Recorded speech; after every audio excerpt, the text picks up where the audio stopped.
અયોધ્યા મંદિરના મુખ્ય પૂજારી બહારના પ્રસાદ પર પ્રતિબંધના પક્ષમાં 3 મોટા મંદિરના પ્રસાદના નિયમોના ફેરફાર।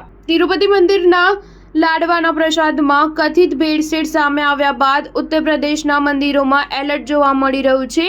અયોધ્યા, પ્રયાગરાજ અને મથુરાના મોટા મંદિરોની પ્રસાદ વ્યવસ્થા અને નિયમોમાં પણ ફેરફાર કરવામાં આવી રહ્યા છે। અયોધ્યા મંદિરના મુખ્ય પૂજારીએ બહારની એજન્સીઓ પાસેથી પ્રસાદ લેવા પર પ્રતિબંધ લાદવાની માંગ કરી છે। મથુરા મંદિરે મીઠાઈના બદલે ફળ ફૂલ અપનાવવાનો નિર્ણય કર્યો છે। પ્રયાગરાજના 3 મોટા મંદિરોમાં પણ પ્રસાદના નિયમોના ફેરફાર કર્યા છે। અયોધ્યામાં રાજ જન્મભૂમિ મંદિરના મુખ્ય પૂજારી સત્યેન્દ્ર દાસે બહારની એજન્સી દ્વારા તૈયાર પ્રસાદ પર સંપૂર્ણ પ્રતિબંધ લાગવાની માંગ કરી છે। તેમણે મંદિરના પ્રસાદમાં ઉપયોગ થનાર ઘીની શુદ્ધતા પર ચિંતા વ્યક્ત કરી અને આગ્રહ કર્યો કે તમામ પ્રસાદ મંદિરના પૂજારીઓની દેખરેખમાં તૈયાર કરવામાં આવે।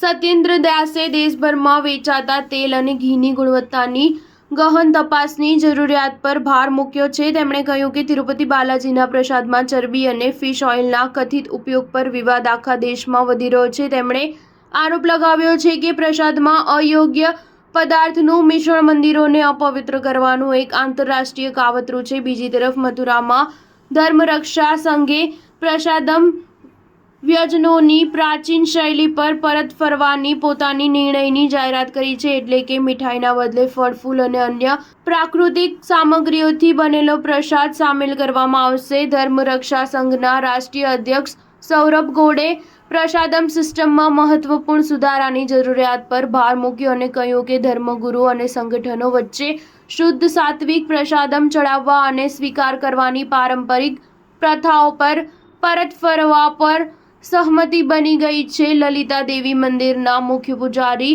શિવમૂર્ત મિશ્રાએ કહ્યું કે મેનેજમેન્ટે ભક્તોને ફક્ત નારિયેળ, ફળ અને સૂકા મેવા લાવવાનો અનુરોધ કરવાનો નિર્ણય લીધો છે। મનકામેશ્વર મંદિરના મહંત શ્રીધરાનંદ બ્રહ્મચારીજીએ કહ્યું કે તપાસમાં જ્યાં સુધી મીઠાઈઓની શુદ્ધતા સ્પષ્ટ થઈ જતી નથી ત્યાં સુધી તેમને મંદિરમાં ચડાવવાની અનુમતિ આપવામાં આવશે નહીં। અલોપશંકરી દેવી મંદિરના મુખ્ય સંરક્ષક અને શ્રી પંચાયતી અખાડા મહાનિર્વાણીના સચિવ યમુનાપુરી મહારાજે કહ્યું કે ભક્તોને બહારથી મીઠાઈ અને પ્રસાદ લાવવાની અનુમતિ આપવામાં આવશે નહીં। સ્ટાર ન્યૂઝ 7 હંમેશા સચ્ચાઈની સાથે।